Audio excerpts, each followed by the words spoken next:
The golden age of cinema, this is not. Welcome to Watch Mojo, and today we're counting down our picks for the top 10 signs movies are getting worse. Her heart's out! We can end this! For this list, we're looking at some of the most obvious ways in which the mainstream film industry has seemingly become stale and has begun to work against itself. Come on, we'll have a fun time. Fine. Yes! Number 10. Failing directors and actors keep getting huge projects. For the future is never truly set. When evaluating whether someone is a good fit for a job or not, it's crucial to consider their entire job history, not just the highlights reel. A recognizable name isn't always synonymous with quality results. For example, the Wachowskis arguably haven't had a major hit since the Matrix trilogy, and yet they keep getting massive projects like Jupiter Ascending, which inevitably flop. These people, they're counting on you. Have you even looked at this thing? In 2012, Taylor Kitsch starred in not one, but two huge box office bombs, but somehow still landed in True Detective's second season. Don't think that's a good idea! Got it, Chief. If the same failed actors and filmmakers keep getting big films, we'll never find the next Spielberg or Leonardo DiCaprio. Why did you say that name? Martha, why did you say that name? Stop! Please, stop! Why did you say that name? Number 9. Everything is CGI. And please don't make the super suit green. Or animated. Advancements in digital effects have drastically changed modern cinema, mostly for the better. Visually stunning films like District 9, The Avengers, Inception, The Matrix, and Avatar wouldn't have been possible without modern CGI. However, in the early 21st century, CGI has become a case for too much of a good thing. There is still a time and a place for practical effects, but too often, studios opt to go the cheaper, quicker, and less labor-intensive route of CGI. I mean, honestly, weird. In so many ways. Seemingly every superhero film ends with a massive CGI on CGI showdown. We came to see film, not a video game cutscene.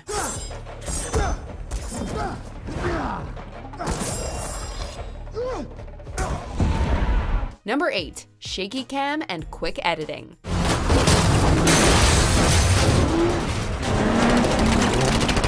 So how do you avoid people noticing that something is a little off? By taking the music video approach of quick cuts, or mess with the eye's ability to focus with shaky framing. Mari's headed west! There's a time and a place for shaky cam, found footage films, a high-speed pursuit on foot,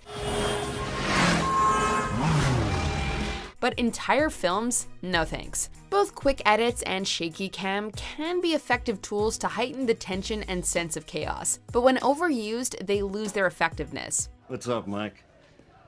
Hey, what happened to that picture of us in Iraq with that camel? I mean, your girlfriend. Hey, is this for real? They've also become a bit of a crutch for filmmakers. Why craft a compelling sequence when you can just fake it via editing? Number 7. Too many films end on cliffhangers or teasers.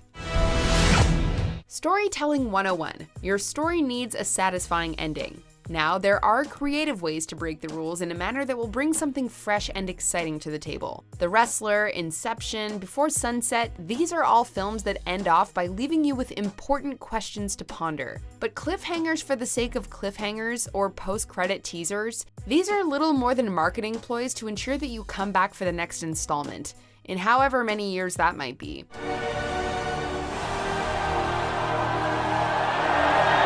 You can give us a teaser, but you better give us a satisfying ending first. Number 6. Every studio wants a cinematic universe.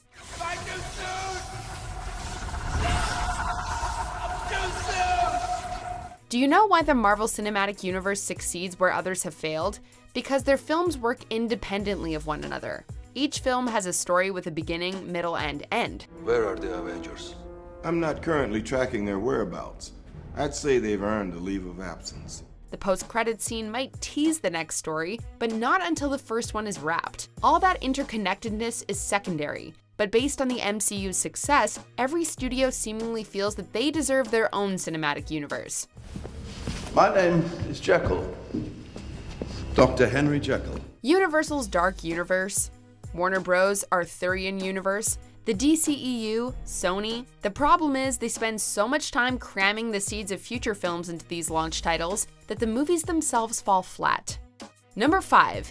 Every IP gets a movie. And that's where we come in. The most important invention in the history of communication. Emojis. Cinema might be entertainment for the masses, but that doesn't mean that every popular product should be made into a film. Battleship, the Angry Birds movie, the Emoji Movie? When you start with such a thin concept, the narrative you craft will rarely succeed.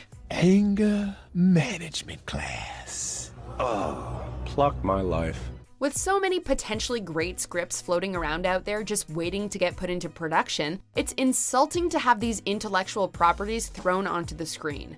Name recognition might be an important factor for getting people into theater seats, but names like these are silly enough to keep people away as soon as they recognize them. You all right? They ain't gonna sink this battleship, no way. Number 4. Studio interference. I'd like to give you a word of advice, though you ain't asked for none. As lucrative as the end product might be, filmmaking is an artistic endeavor. When you come between a director and their vision, the resulting film is bound to be somewhat soulless, and more often than not, less than successful with critics. Yeah, you get used to it. When studios hire a director, they're entrusting that individual with the responsibility of shaping the property. Or at least, that's how it should work. This program was under your supervision, was it not? I already told you it was, but I wasn't there when it happened. With major think tanks behind franchises, however, movies tend to get made by committee rather than a scriptwriter and director. Studios might have the final say, but they seem to be exercising it way too much. You think for a minute that I'm going to allow you to turn these kids into some kind of... You don't have a choice, Franklin, and neither do I. Number 3. Trailers show way too much. You think you're human? I am human.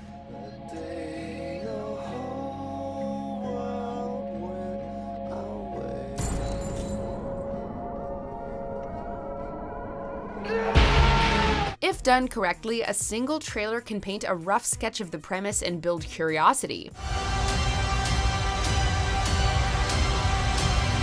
But with the never-ending hype machine in place, you're looking at a teaser, 3 domestic trailers, 3 alternative international trailers, and quite possibly a number of short clips from the movie. In this age of internet sleuthing, people can quickly put those various pieces together, and by the time the film hits theaters, there's likely very little left in terms of surprises.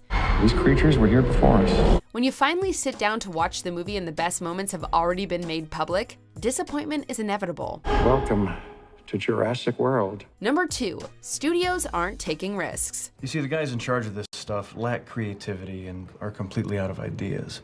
So all they do now is recycle shit from the past and expect us all not to notice. It seems like there are just too many boxes that need to be checked in order for a film project to get a green light today. There's the requisite love story, the action, the drama, the need for enough humor to avoid scaring off the viewers.